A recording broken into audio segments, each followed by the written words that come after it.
Well, when activism meets art, the result can be both beautiful and impactful. Let's meet now Leslie Lee. She is the founder of the Soul Box Project, and Darlene Kane. She is an advocate and activist who tragically lost her son as a result of a police shooting in Baltimore City. Thank you both so much for being with us. Tell us about the Soul Box Project and just how it came to be. This is something that I started after the Las Vegas massacre in 2017, because I was just so, when I went to look at statistics on gunfire incidents, I was just so appalled by how huge the numbers were. I thought, people can't understand this. They can't comprehend numbers like that in terms of lives lost or torn apart by gunfire. And so I thought, we need something visual. We need something that we can count and pile up so that people can see in a visual way. Yeah. And so I asked people to start making these little origami boxes. And each one of them is a soul box that holds space for a victim of gunfire. And at this point, we have over 117,000 of these things that have been sent in from all over the country, and we're displaying them so that people can respond on an emotional level, because those big numbers in our heads don't really work. But when you see these things and you feel, the impact of how each one of these boxes is a life that radiates out to a family, to a community, to the entire country. Right. It reaches you on an emotional level, and that's when you want to take action. Darlene, can you share with us how you got involved with this project and the movement that you're also a part of? So I was in DC for the weekend for a conference, and when I looked, I saw people making boxes. It was another way to do art, and another way not just for healing, but another way for like a sense of peace.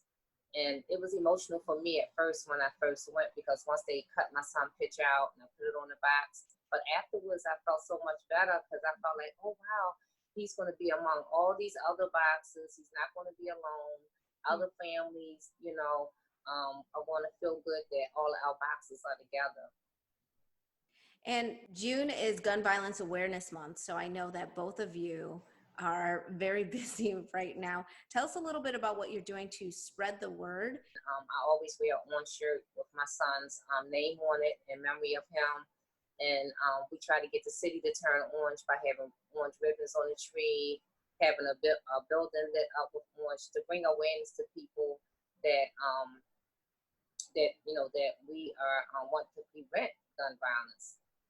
And so that's what we do. And Mothers on the Move, even though my organization is to help with resources and help people with lobbying for new laws and legislations, we also try to help people learn about gun violence as well and legislations.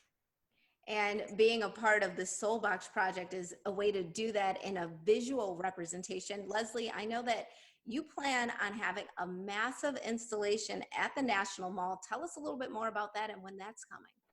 Well, the whole idea behind all of this was to get these things out in exhibits, so that they could people could respond on that emotional level. What happens then is that each one of those little individual boxes goes into these displays, and they can be something that's very small on a local level, but eventually we will get these to the National Mall. We were scheduled to take them in October, and that is not going to work. We are postponing until the spring of 21.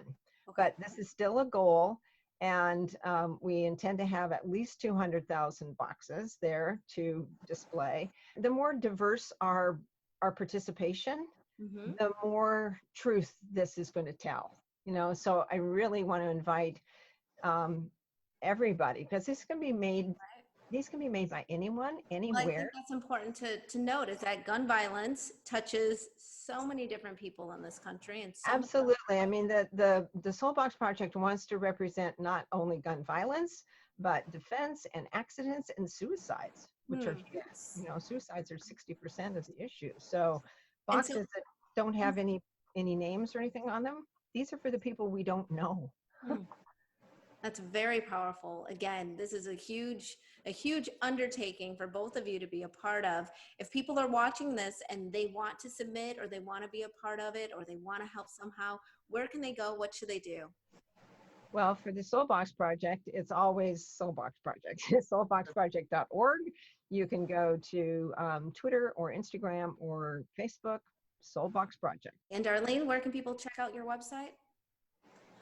My website is dkane.org, and my Facebook is Darlene Kane. This is how you can reach me. And if you're interested, we can make boxes together, create a group. I was told that some people may want to start it with their church members, community leaders. We can start it with teenagers, because teenagers, you know, they're going through also. And a lot of people forget about the siblings and the small children. So you can get them this art project to do as well. And I think it will be amazing that they'll find out that this is something that they created from their own heart, their own expressions, and their own thoughts. It's like nothing that you have to try to figure out how to do. It just comes from you, from within inside. Comes from your heart is extremely powerful. Thank you both so much for being with us. Really appreciate it. And we'll be right back with more Midday Maryland right after this. Stay tuned.